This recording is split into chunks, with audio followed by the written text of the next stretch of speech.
There's a month in the year when the food runs out. Not the coldest month, the one just after, when the light is coming back and the ground is still iron hard. Late February, early March. The stored food is gone, the fat is gone, the animals are thin, and nothing green has come up out of the ground yet. We tend to picture Ice Age people dying in deep winter, in a blizzard. The archaeology points somewhere else. The dangerous part was the end of winter. Start with autumn, because that's when everything is decided. In the far north, every animal worth hunting spends late summer converting grass and lichen into body fat. A reindeer bull in September can carry a slab of back fat you could cut in your hand.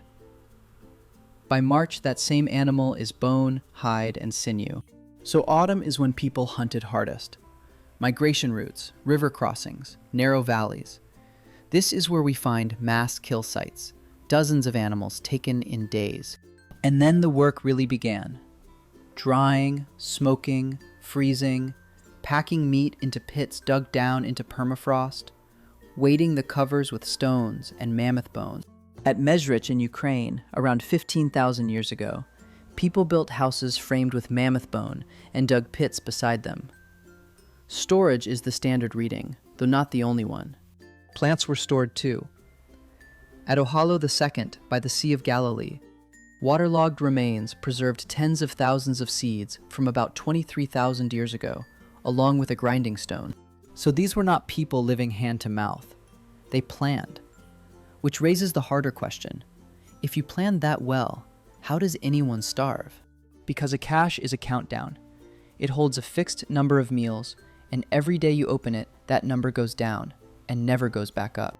Winter itself is manageable because it's predictable. You know roughly how cold, roughly how long. You can ration against a known length. What you can't predict is when spring actually arrives. A late thaw adds 3 weeks to the far end of the budget, and there is no way to add 3 weeks of food. Meanwhile, the animals hit their annual low exactly then. Caribou, red deer, horse, bison. Late winter is the bottom of their fat cycle, not the top. Pregnant females are the worst off, burning what little reserve they have on a growing calf. The meat is dark, dry, and stringy. There is almost no fat on it anywhere. And plants haven't caught up. Last year's roots are spent. This year's shoots aren't up. The berries are long gone, and the migratory birds haven't come back. That's the gap. Later British farmers called their own version the Hungry Gap in May and June. For northern hunters, it came earlier. And here's the strange part. You could be eating meat every single day in that gap and still be starving to death. This is the piece most people find hard to believe. Arctic trappers had a name for it. Rabbit starvation. Vilhjalmur Stefansson wrote about it after years living with Inuit hunters and described it in The Fat of the Land in 1956. The pattern he described is consistent. Eat nothing but very lean meat, and within days you feel uneasy and hungry after eating. Then diarrhea, then weakness, then, within weeks, death. The physiology is straightforward. Your liver can only convert so much protein into urea per day. Push past that ceiling with nothing else to burn, and the waste products build up. Clinical estimates put that ceiling somewhere around 1/3 to 1/2 of your daily energy from protein. Beyond that, researchers say, you get sick regardless of how much you eat. Lean meat is mostly protein and water. A starved deer haunch in March delivers almost no usable energy. You can fill your stomach and still be running a deficit. John Speth and Catherine Spielman argued in 1983 that this constraint shaped hunter-gatherer decisions everywhere. Not how much meat you can get, how much fat comes with it. That's history and anthropology, not dietary advice for anyone today. And modern bodies eat under completely different conditions. If you have questions about your own eating, ask your doctor. So where does fat hide when an animal is starving? It leaves the body in a fixed order. First the fat under the skin, then the fat around the organs. The last reserves sit inside the bones. Marrow in the lower legs and the jaw holds on longest, which is exactly why those bones turn up smashed at so many sites. Archaeologists can tell fresh bone breakage from later damage. Spiral fractures, impact scars, a clean notch where a hammerstone landed. That's a person going after marrow. And the marrow itself tells you the animal's condition. In a healthy animal, it's white and greasy. In a starving one, it turns red, watery, almost jelly-like. When even that ran out, people went further. They smashed the spongy ends of bones into gravel, boiled the fragments for hours, and skimmed the fat off the surface. Alan Outram has argued that the tiny, unidentifiable fragments most excavations ignore are the actual signature of this work. Bone gravel, fire-cracked stone, boiling pits. It is enormous labor for a small return. Hours of smashing and boiling for a bowl of grease. Nobody does that in a good month. That's a March technology. But how do we know a particular kill happened in spring rather than autumn? Mostly from teeth. Tooth cementum lays down growth bands like tree rings, thicker and thinner by season. There are other clocks. Unborn calf bones in the debris. Which migratory birds are present. Whether the deer still have antlers or have shed them. Which brings me to the Garnsey site in New Mexico.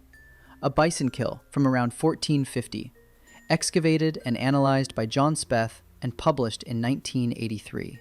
Every clock says spring. And the butchery is strange. The bulls were processed thoroughly. Many of the cows were left largely untouched, meat still on them. Speth's reading is that the cows, pregnant through winter, had nothing left in them. Their meat was lean enough to be barely worth the walk home. The bulls still had fat. I find that convincing, and here's why. It's a costly choice. People walked away from edible meat. Hungry people don't do that unless the calculation genuinely doesn't work. Not everyone agrees. Others point out that scavengers, weathering, and excavation sampling can all shift which bones survive. Reading intent from what's missing is always contested. Seasonality arguments run like this constantly. Graham Clark read Starcar in Yorkshire as a winter camp. Anthony Legg and Peter Rowley Conway reanalyzed the animal bones in 1988 and argued for summer. The human bodies are the frustrating part. Teeth record stress as enamel defects, faint lines and grooves where growth stalled during illness or hunger in childhood. Those lines tell us that stress happened, and roughly at what age. They rarely tell us what month. We are not reading a calendar of anyone's hunger. The same goes for the dense lines that sometimes show in leg bones on X-ray. They record something interrupting growth. Illness, injury, hunger, all leave similar marks. So the honest version is this. The case for a spring hungry gap is circumstantial. Seasonal kill sites, animal fat cycles, the arithmetic of caches, and a lot of ethnographic parallel. Nobody wrote down that March was bad. There is no diary. There is no complaint scratched into a rib bone saying the grease has run out. What we have is the same shape appearing again and again across the northern world. Autumn abundance, careful storage, and then a narrow window at the far end where things break. Imagine what that felt like. Not drama. Counting.